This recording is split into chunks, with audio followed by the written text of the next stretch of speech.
Alors Aurore, il y a une région que j'aimerais tout particulièrement découvrir avec toi. C'est une région qui va être bientôt un peu sous les feux des projecteurs en ce mois de novembre et c'est la région, et je pense appellation aussi, Beaujolais. Alors, est-ce que tu peux un peu nous raconter l'histoire de cette appellation et de cette région? Alors, oui, le Beaujolais, on va bientôt en parler, ça va bientôt être la saison du Beaujolais nouveau, qu'on appelle aussi le Beaujolais primeur. Alors, le Beaujolais, il faut savoir avant, souvent on ne pense qu'au Beaujolais nouveau quand on parle de Beaujolais. En revanche, c'est une appellation qui a beaucoup d'histoire, qui a vu ses débuts. Alors, les premiers textes remontent à 1937, donc c'est pas une appellation dernière née, il y a vraiment toute une histoire là derrière. C'est surtout une grande zone géographique qui va du nord de Lyon. Alors la dernière fois, on était dans la vallée du Rhône. On était au sud de Lyon, là on va passer de Oui. l'autre côté. Là, on est vraiment au nord de Lyon et on va monter jusqu'au sud de la Bourgogne. En sud de la Bourgogne, on a le vignoble du Mâconnais, donc le vin Mâcon. Et juste en dessous de Mâcon commence toute cette zone. On a une bande de terre comme ça qui va descendre jusque Lyon, qui est la zone géographique du Beaujolais. Donc le Beaujolais, ce n'est pas que le Beaujolais nouveau, c'est une région pleine d'histoire, mais c'est surtout une région qui est riche en appellations et il y a un vrai savoir-faire là derrière. On C'est ça. a souvent quand même des petites appréhensions. Je m'en rends compte quand je parle autour de moi du Beaujolais. Les gens disent, ah là là, le Beaujolais, on n'est pas toujours... voilà, on a un peu des clichés sur le Beaujolais. Moi, ce que je voudrais aujourd'hui te présenter, c'est que là derrière, il n'y a pas que du Beaujolais, il y a un vrai savoir-faire et il n'y a pas que le Beaujolais nouveau. Donc, je te parlais de la C'est région ça. Beaujolais qui est en soi une appellation régionale, on appelle ça, donc cette grande zone géographique, c'est le Beaujolais. Ensuite, on voit parfois des bouteilles avec du Beaujolais supérieur, du Beaujolais village. Tout Oui. ça, ça va être des sous-appellations. Donc, dans cette grande zone géographique du Beaujolais, en tout, on a 12 appellations. La première, c'est Ok. notre appellation régionale Beaujolais. Ensuite, cette appellation régionale Beaujolais, elle peut parfois être précisée par la mention Beaujolais supérieur, qu'on voit parfois sur les bouteilles. Ça, simplement, il y a trois petites choses qui vont rentrer en compte. Ça va concerner des zones géographiques, des parcelles bien délimitées.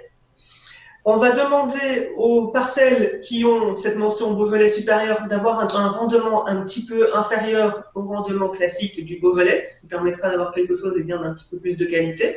Mhm. Et l'autre chose, c'est que les vins du Beaujolais supérieur doivent avoir un demi-degré d'alcool en plus qu'un Beaujolais classique. C'est au cahier des charges. Ok. Voilà, D'accord. ça fait partie Trois critères. des spécificités de l'appellation. Après ça, on a aussi donc, le Beaujolais nouveau, Beaujolais primeur. On en parlera un petit peu plus tard. Donc ça, c'est un Beaujolais qui a été vinifié, vendangé directement cette année en C'est septembre ça. et qui va être mis en bouteille très rapidement. Euh, Souvent, ce Beaujolais nouveau avait quand même une très mauvaise réputation. Alors Mm. aujourd'hui, je peux te dire qu'on a des petites pépites et on a des petites choses super à déguster en Beaujolais nouveau aussi. Il faut un petit peu passer outre tous les a priori que l'on a. Ensuite, on a une autre appellation qui va être une appellation sous-régionale, que l'on voit parfois sur les bouteilles aussi. Et là, on va parler des Beaujolais villages.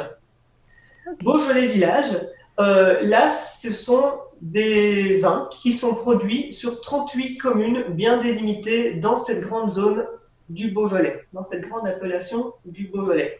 Tu me suis toujours? Je te suis toujours. Oui. Et les dernières, donc là, je t'ai parlé des premières, des sous-appellations que vous pouvez avoir. Et il reste une 10 appellations, si on peut dire ça, que l'on va appeler les grands crus du Beaujolais. Les crus du Ok. Beaujolais, ce sont 10 appellations. Alors là, on est vraiment sur des parcelles bien particulières. Alors, parcelles, comme en Bourgogne, en Beaujolais, on va aussi parler de climat. Un Oui. climat n'a rien à voir avec la météo, mais un climat, c'est une zone géographique bien définie. D'accord. Autant nous, on va appeler ça comme ça. En Bourgogne, on va parler de climat et on utilise aussi ce mot-là dans le Beaujolais.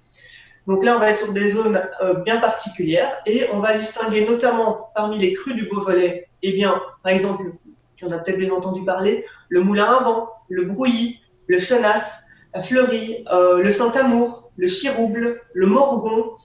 Qu'est-ce que j'ai oublié Le Régnier, le Côte de Brouilly. Ça, ce sont des appellations comment dire, un petit peu plus prestigieuses C'est ça, du Beaujolais qui en font une jolie renommée. c'est ça. Et un autre standing quelque part. Tout à fait. Est-ce que parmi toute cette région et toutes ces appellations, est-ce qu'il y a quelque chose de commun entre eux en termes de cépage ou en termes voilà, de production? Est-ce qu'on a quelque chose de commun? Alors, la typicité, la particularité de cette région, contrairement à toutes les régions que l'on a vues avant où on faisait que des vins d'assemblage, donc minimum 2 cépages à chaque fois, dans le Beaujolais, c'est simple, on a 2 cépages, un pour le vin rouge, un pour le vin blanc. Pour le vin rouge, tous nos cépages seront élaborés à partir du cépage gamay. Alors on appelle ça le gamay noir à jus blanc, donc la peau est noire, le jus est clair. Pour le blanc, ce sera du chardonnay.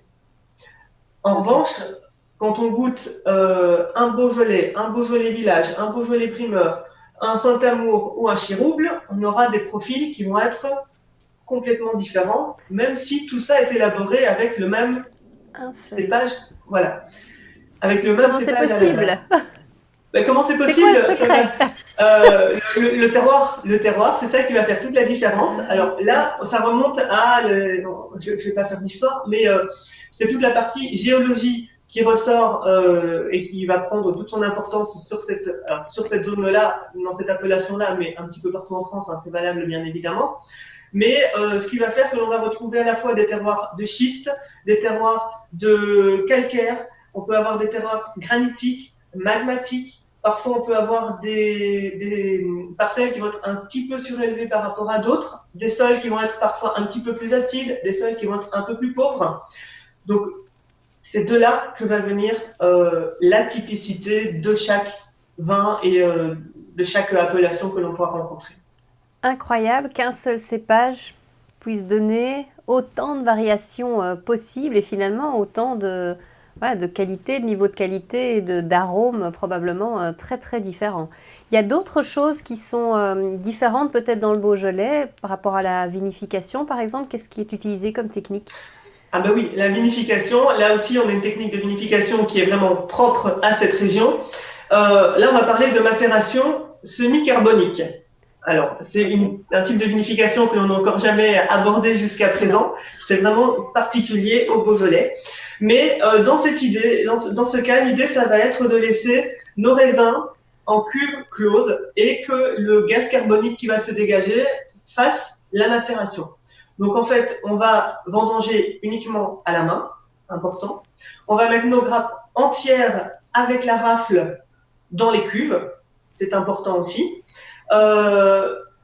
Une fois que nos raisins seront dans la cuve, dans le fond de la cuve, eh bien, on va avoir les raisins qui, classiquement, ils vont commencer à s'écraser, libérer du jus parce que, avec le poids des raisins du dessus, c'est logique. Dans le milieu de la cuve, on va avoir des raisins qui, eux, vont commencer à macérer dans tout ce jus. Et dans le haut de la cuve, c'est là où ça va devenir intéressant. Tout ça en milieu fermé, bien sûr. Hein. Dans le haut de la cuve, on va avoir ce qu'on appelle des transformations intracellulaires dans les raisins, dans les baies de raisin que nous allons avoir. C'est-à-dire que ce sont des modifications qui vont se passer directement dans les baies de raisin, qui, à la base, sont vraiment entières et bien intactes. Hein. Il ne faut surtout pas qu'elles soient altérées d'une façon ou d'une autre. Et ce sont ces petites modifications qui vont donner ce que l'on va appeler des précurseurs d'arômes et qui vont développer les arômes propres à cette vinification, à cette macération semi-carbonique. Alors, selon le type de vin que l'on veut élaborer, on aura des temps de macération semi-carbonique qui seront plus ou moins longs. Si on fait un Beaujolais primeur ou Beaujolais nouveau, ce sera relativement court, hein, on va être 1, 2, 3, 4 jours peut-être. Si on passe sur un Beaujolais village ou un Beaujolais supérieur, on sera plutôt entre 6 et 8-10 jours. Et si on passe sur un grand cru, là on peut aller de 10 jours à une vingtaine de jours. Là aussi, maintenant c'est le vigneron qui connaît ses cépages, qui connaît ses parcelles, qui va devoir œuvrer à tout ça. Et donc ce type de vinification uniquement dans le Beaujolais et partout dans le Beaujolais. Donc il n'y a pas d'autres techniques. Oui. Alors on appelle ça la vinification semi-carbonique, mais aussi la vinification beaujolaise. Voilà, ça dit ce que ça veut dire. Ça veut tout dire. Effectivement. Ok, donc on a une région qui est hyper vaste, très variés en termes géologiques, on va dire, en termes de type de terrain, de sol, etc. 2 seuls cépages, un cépage rouge, un cépage blanc et une multitude de choix quelque part en termes de goût et de qualité ou de standing avec les grands crus dont tu parlais. Merci Aurore pour cette belle explication du Beaujolais. Il me tarde de goûter ce que ça donne. Merci. C'est la prochaine étape. Merci Aurore. Bienvenue sur la chaîne Wine O'Clock. Avec Aurore, on vous donne rendez-vous chaque semaine pour parler vin. Aurore vous dira tout, absolument tout ce que vous avez toujours voulu savoir sur le vin. Abonnez-vous pour ne manquer aucun rendez-vous Wine O'Clock et surtout, n'hésitez pas à commenter et à nous soumettre vos questions sur le vin. À très bientôt et belle découverte!